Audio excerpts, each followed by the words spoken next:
এই গণেশ পুজোয় কি যে মজা, ও গোসাই বলো গো আমায়। ওরে আসবো এক মূর্তি করে, ওরে আসবো এক মূর্তি করে, যুবকেরা পুজো দেয়। এই গণেশ পুজোয় কি যে মজা, ও গোসাই বলো গো আমায়।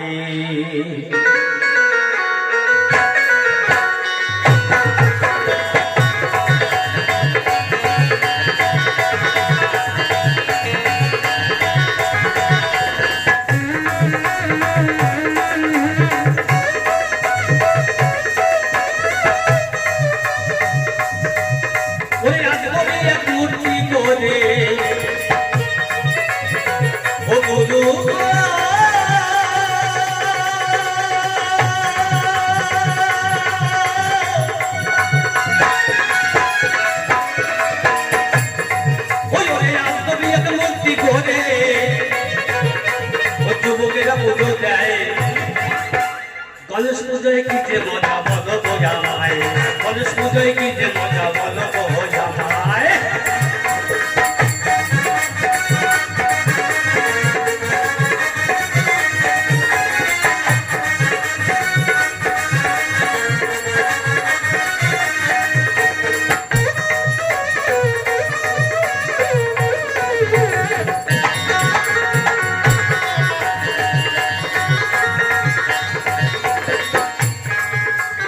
পেট মোটা এক বেটা, তার ধারে হাতির মুন্ড, ওরে ইঁদুর বাহনে চলে, এই আবার কি কাণ্ড। অল্প একটু কথা বলে যাই, সব কথা গানের মাঝে বোঝা যায় না, সব কথা গানের মাঝে বোঝা যায় না, সেজন্য যদি কথা বলা লাগে। কি বলেছে? পেট মোটা এক বেটা। গণেশের দিকে তাকিয়ে দেখুন, পেটের দিকে তাকালে মনে হয় যে জন্মের পেট, বিশাল বড় পেট। ওই পেট মোটা এক বেটা, তার ঘাড়ে হাতির মুন্ড। আমাদের কি আছে? আমরা মানুষ জাতি যারা আছি, আমাদের মাথা কেমন মানুষেরই মাথা আছে, কিন্তু গণেশ ভগবানের হাতির মাথা কেন গোসাই? আজকের আসলে ভালো করে বুঝাই দিয়ে যায়, আমি এই জবাব আজকে আসলে শুনতে চাই।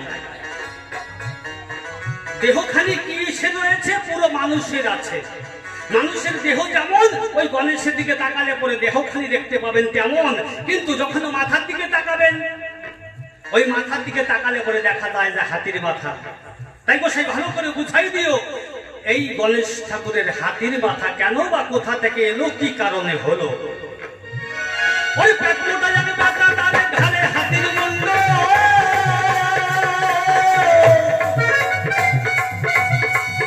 ইঁদুর বাহনে চলে, এই আবার কি কাণ্ড।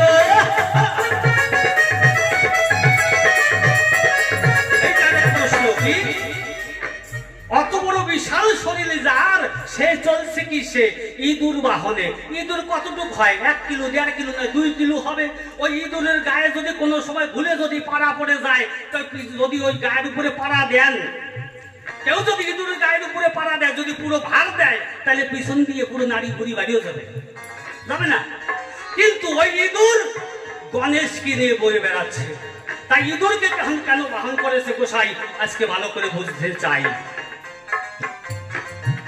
তারপরে গণেশ ঠাকুর শোনা যায় যে ভোলানাথ বাবা, পার্বতী মা মানে দুর্গা মা, আসলে কি তাই, না গণেশ ঠাকুরের জন্ম আরো কোনো জায়গা বা কোনো ভাবে হয়েছে?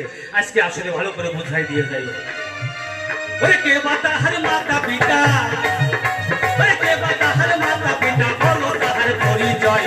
গণেশ পুজো কি যে মজা বলো গো আমায়, গণেশ পুজো কি যে মজা বলো গো আমায়।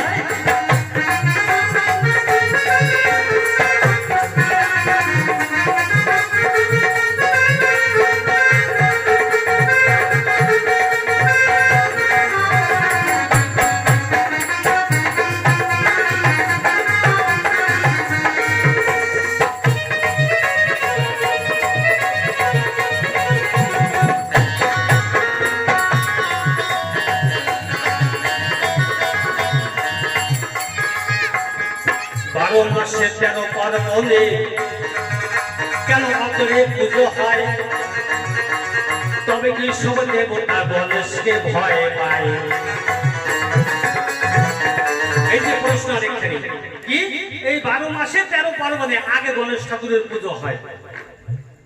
যদি বলেন না এই গণেশ ঠাকুরের পুজোর আগে মানুষের পুজো হয়ে গেছে, কিন্তু না, বছরের প্রথম পয়লা বৈশাখে যখন এই গণেশ ভগবানের পুজো হয়। কিন্তু আমি বলতে চাই, আমি জানতে চাই গোসাই তোমার কাছে, আমি জানতে চাই তোমার কাছে এই গণেশ ভগবানের পুজো কেন আগে হয়, কিসের জন্য হয়? 12 মাসে 13 পার্বণের আগে, সব পুজোর আগে গণেশ ভগবানের পুজো হয়। তবে কি অন্যান্য যে দেবতা দেবী রয়েছে তারা কি গণেশকে ভয় পায় না কিসের জন্য আগে পুজো হয়? আজকে জানতে চাই। 12 মাসে 13 পার্বণের আগে পুজো হয়।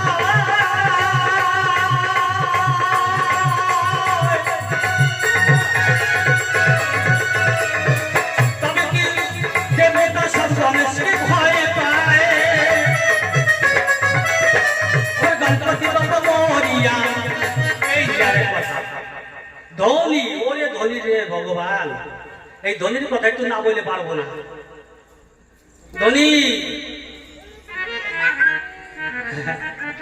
ধনীর কথা মনে বললেই হাসি হয়, বুঝছেন? মানে বিসর্জনের বা কাণ্ড টাণ্ড হয়, বুঝছেন? আপনাকে যেটা কেমন হয় জানি না, ছেলে পেলেরা জন্মের গেলা গেলে আমাকে ওই জায়গা, বুঝছেন? হদ্দ গেলা গেলে, বুঝছেন? কি গেলে জানেন তো? মৌর রস ওই খানিকটা গিলে এক একজন, বুঝছেন? তারপরে ওই যখন বিসর্জনে যায়, বুঝছেন, সে যে কি কি দলি দেয়, দলি দিতে দিতে মানে কি কবে তা দিশে পায় না। এক জায়গায় কি করতেছে জানেন? দলি দিচ্ছে একজন, গণেশ ঠাকুর মাই কি বাবারে, আমি কই লিঙ্গ পরিবর্তন করে ফেলাইছে কেন? মানে ওটা কি পুরুষ না মাই এসেছিল, মানে ও তার বোধ নাই। গণেশ ঠাকুর মাই কি কন, এই দলি হয়।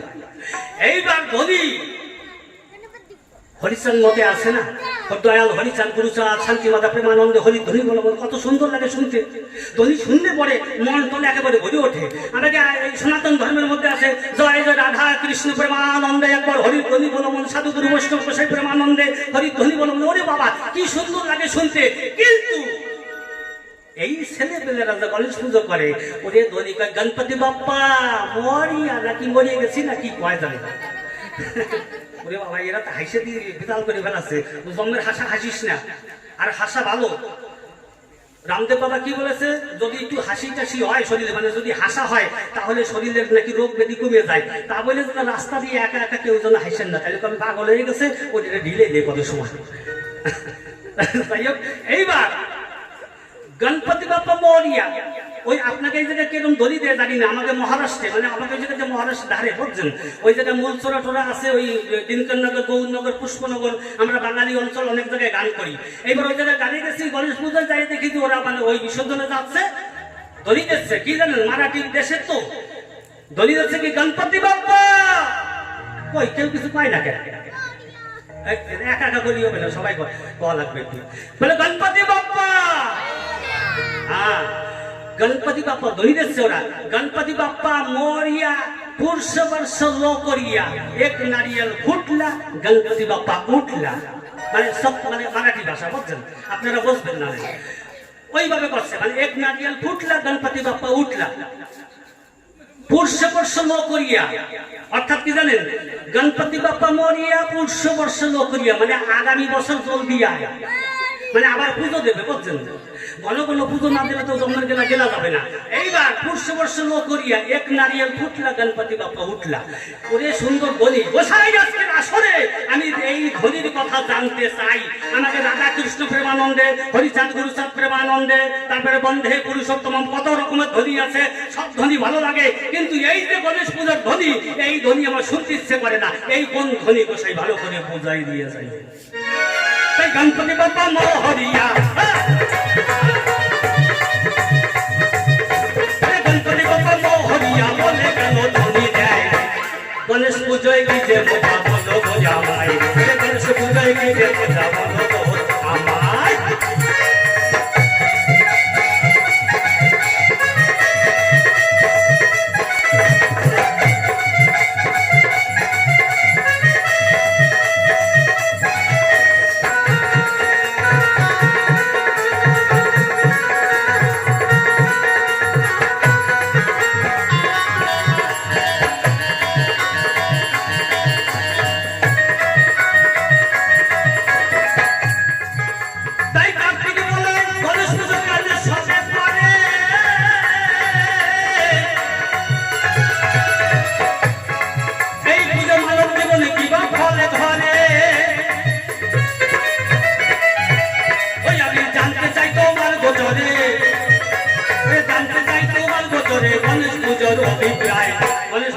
যে মজা বলো গো আমায়, এই গণেশ পুজোয় কি যে মজা বলো গো আমায়।